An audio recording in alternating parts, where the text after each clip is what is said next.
Acara puncak lomba bidar tradisional dan perahu hias yang digelar oleh pemerintah kota, Pemkot, Palembang melalui Dinas Pariwisata berjalan sukses.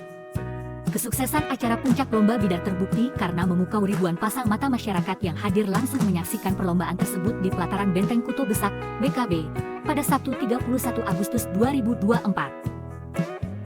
Kegiatan lomba yang berlangsung di Sungai Musi ini merupakan event tahunan yang digelar oleh Pemkot Palembang dalam rangka memperingati dan memeriahkan HUT Kemerdekaan Republik Indonesia. Lomba ini juga menjadi pertunjukan yang sangat dinantikan oleh warga Kota Palembang di setiap tahunnya.